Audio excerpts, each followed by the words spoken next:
हमारे चैनल को सब्सक्राइब करें और बेल आइकन को दबाना ना भूलें। सर, अभी आपने कहा कि बहुजन समाज पार्टी की मुखिया मायावती को कहा कि माया ऐसी शेरनी, दुनिया की सबसे बड़ी शेरनी, और आप भले ही हार रहे हैं लेकिन सबसे बड़ी शेरनी, और उन्होंने जिस प्रकार से शासन किया है कोई नहीं कर सकता। लेकिन इस वक्त जिस प्रकार से देश में माहौल चल रहा है, बहुजन समाज पार्टी में उतार चढ़ाव चल रहा है, बहुत बुरी दौर से गुजर रहा है, इस पर क्या कहना चाह रहे हैं? देखिए, जहाँ तक सामाजिक तौर पर बहन जी के नाम की बात है तो हमें उनका बहुत ही गरिमा के साथ में नाम लेना चाहिए। और गलतियाँ हो सकती हैं, कमजोरियाँ हो सकती हैं, लेकिन एक वक्त था कि बहुजन समाज पार्टी ने एक किरण दिखाई थी कि वो देश को नई दिशा दे सकते हैं, परिवर्तन का दौर ला सकते हैं। लेकिन राजनीति में हर चीज़ आपके मन से नहीं होती है, विरोधी पक्ष की सफलता असफलता पर होती है, और विरोधी पक्ष ने जिस तरह से उनको कैप्चर किया है अपने अंदर और बदनाम किया, उसके कारण जो भी स्थितियां आ रही हैं, हमें उसका आकलन हमको भी करना चाहिए और बहन जी को भी आकलन करके अपना कोई नया वही 80 का माहौल तैयार करना चाहिए जिसके लिए वो जानी जाती है। साहब मान्यवर काशीराम जी की विचारधारा को लेकर आगे बढ़ रही थी, तो कहीं ना कहीं उस राह से भटक गई है, उस राह को छोड़ दिया उन्होंने। आप क्या मानते हैं? नहीं, मैं ये मानता हूँ कि उनके अंदर कशिश जरूर है, लेकिन गलतियाँ हुई हैं जिसके कारण वो कहीं ना कहीं कमज़ोर पड़ रही हैं। लेकिन गलतियाँ क्या हुई हैं? आपने गलतियाँ भी दोहराए हैं, कमियाँ भी दोहरा रहे हैं, तो क्या गलतियाँ हैं, क्या कमियाँ हैं जो पार्टी को इस एक सीट पे आ जा रही है, एक सीट के लिए तरसना पड़ रहा है? देखिए, मायावती जी या बहुजन समाज पार्टी को लेकर के कोई भी कटाक्ष या समीक्षा करना मैं इसलिए उचित नहीं समझता हूँ कि न तो मैं उनके दल का सदस्य हूँ, ना ही उनका दल कोई ऐसा आह्वान कर रहा है कि सभी लोग आएं और बहन जी के साथ डिस्कस करें।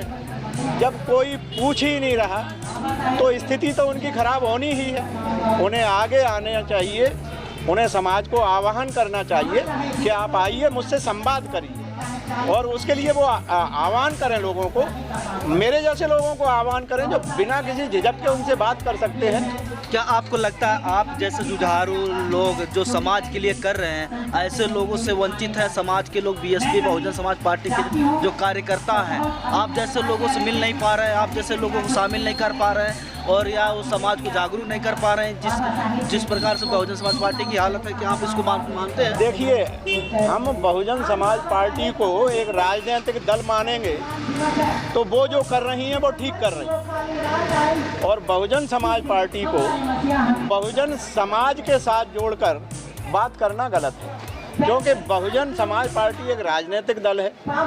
बहुजन आंदोलन एक सामाजिक आंदोलन है और हमें बहुजन आंदोलन को मजबूत करना चाहिए किसी भी स्थिति में।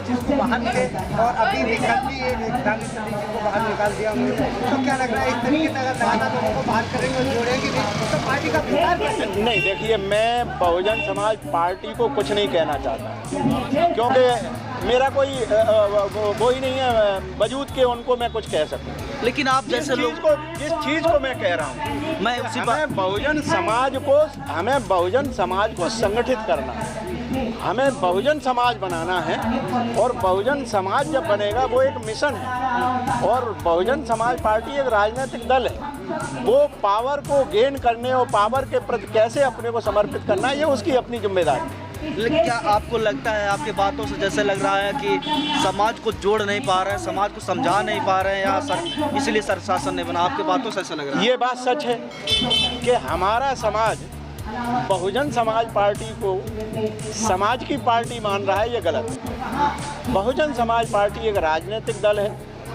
उसमें लोग बाग पावर के लिए और सत्ता के लिए उठा पटक, जोड़ना तोड़ना, ये सब चलता है। हमें बहुजन आंदोलन चलाना है जिसमें SC ST OBC माइनॉरिटी का एक संगठन होना चाहिए, उनकी सोच राजनीतिक होनी चाहिए, उन्हें अपना मत एक मत होकर के सत्ता में आने के लिए बीजेपी जैसी धर्मांध पार्टी, ये उसमें भी गलतियां आ रही हैं।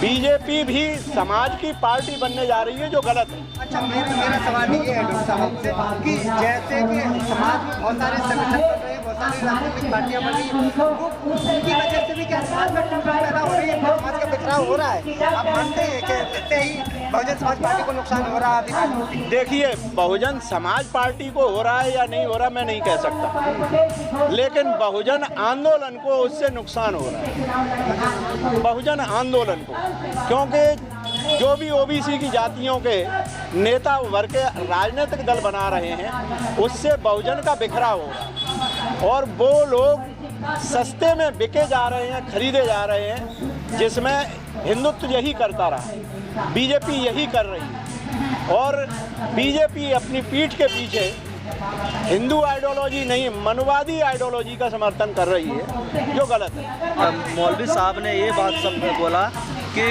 अगर बाबा साहब मुस्लिम धर्म, इस्लाम धर्म अपना ले तो पूरा देश इस्लामिक हो जाता। लेकिन मैं इसमें पूछना चाहता हूँ, अगर बाबा साहब इस्लाम धर्म अपना लेते तो जो ये पाखंड अंडबर था देश में, क्या ये ख़त्म हो जाता इस्लाम धर्म अपनाने से? देखिए, किसी ने क्या कहा उस पर हम अपने समीक्षा करने लगे, जिसके कोई सर नहीं पैर नहीं। बाबा साहब डॉक्टर अंबेडकर जो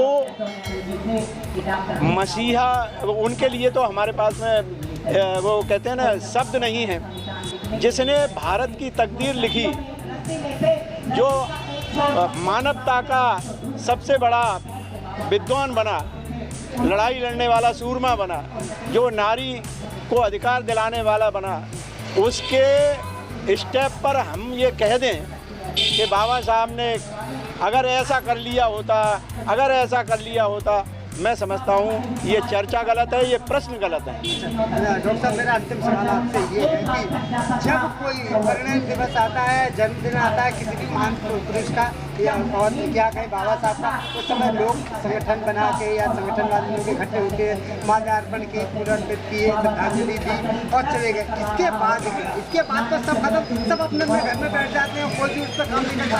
तो जो समाज का संगठन है वो कैसे आगे बढ़ेगा, लोग कैसे जुड़ेंगे, लोग कैसे संगठित हो पाएंगे? देखो, गरीब की और पेट की बड़ी बड़ी मजबूरियां होती हैं। हम लोग इतने मजबूत आर्थिक तौर पर नहीं हैं, साधन संपन्न नहीं हैं कि हम अपनी रोजी रोटी रोज छोड़ करके नेताओं के भाषण सुनने लगे। हमारा कमेरा वर्ग है, मजदूर वर्ग है, वो हमारी बात को सुनता है। और यही आपने देखा है, जब भी हमारे बाबा साहब का कोई भी उनके जन्मदिन का, उनके परिनिर्वाण दिवस का, उनके दीक्षा दिवस का कोई भी आंदोलन होता है, हम लाखों की संख्या में और पूरे देश में जगह जगह पर करोड़ों की संख्या में बाहर निकलते हैं एक दिन के लिए। क्यों? क्योंकि हमारे पास उतने ही साधन संपन्नता है। अगर हम रोज़ इस तरह से करने लगेंगे तो हमारे लोगों को आर्थिक तौर पर, हमारे लोगों को बहुत सी परेशानियां हैं, हम सब लोग उससे पीड़ित रहे हैं। उसको ध्यान में रखते हुए हमें उन्हें प्रोत्साहित करना चाहिए कि चाहे भले वो एक दिन के लिए आएँ, लेकिन वो एक दिन बाबा साहब के प्रति, बहुजन के प्रति समर्पित होना चाहिए। ऐसी मैं कामना करता हूँ। जातिवाद में हम खुद ही लिखते हैं, हम रोटी बेटी का रिश्ता नहीं कर पा रहे हैं। आपने कुछ जातियों के नाम दिए थे, मैं उन जातियों के नाम नहीं लूँगा, लेकिन अदर जो कास्टियाँ हैं जिन्हें हम अपने से नीची ही समझते हैं, हम उनके साथ अगर रोटी बेटी का संबंध नहीं करेंगे तब तक भारत बौद्धमय या कहीं एक नहीं हो सकता। तो उसके लिए आप क्या कह रहे हैं? देखिए, पहली बात, आप अपने अंदर जो घृणा है, अपने अंदर की जो कमियां हैं, उनसे तो दूर होना ही पड़ेगा।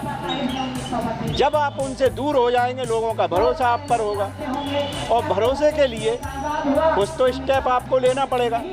आज तक हम संविधान को लेके बात करते हैं, बाबा साहब को लेके, भगवान बुद्ध को, जातिवाद को लेके बात करते हैं, लेकिन इसको ख़त्म करने के लिए हमने क्या स्टेप लिया है, ये पहली ज़रूरत है। और अगर ऐसा हो जाता है तो देखिए, एक तो हम आपस में हमारा पिटना कम हो जाएगा। कोई भी आदमी आतताई हमारे ऊपर हाथ डालने से पहले इसलिए डरेगा कि हमारा संख्या बल सरकार को हिला भी सकता है, सरकार को बदल भी सकता है, और सत्ता में आने पर हम उस आतताई को ख़त्म भी कर सकते हैं। तो इसलिए हमें अपने समाज को बहुजन के साथ जोड़ना है। राजनीतिक दल कौन सा है, ये उस राजनीतिक दल की जिम्मेदारी है कि वो बहुजन को कितना अपने साथ रखता है। आज अगर कोई भी राजनीतिक दल बहुजन के साथ विश्वासघात कर रहा है, बहुजन को अपने साथ नहीं जोड़ रहा है, ये उसकी अपनी कमजोरियां हैं, उसे उसमें सुधार लाना चाहिए और देश को बचाना चाहिए। अभी 4 स्टेटों में रिजल्ट आया जिस प्रकार से, उसमें से बहुजन समाज की कोई भी पार्टियां अच्छे भूमिका में नहीं आई, इसमें क्या कहना चाहते हैं? देखिए वही है ना, अगर बहुजन एकजुट होता तो हम स्वीप करते। ईवीएम की बात है, ये बात सच है कि टेक्निकल बेनिफिट ले रही है बीजेपी। हमारी न्यायपालिका, हमारी विधायिका, हमारी कार्यपालिका, तीनों उसके डर की वजह से आज उसकी गुलामी की तरह से व्यवहार कर रहे हैं। इसलिए इस देश की न्यायपालिका को मजबूत होना जरूरी है और उस न्यायपालिका में जो ब्राह्मणों का वर्चस्व है, उस वर्चस्व को रोका जाना चाहिए।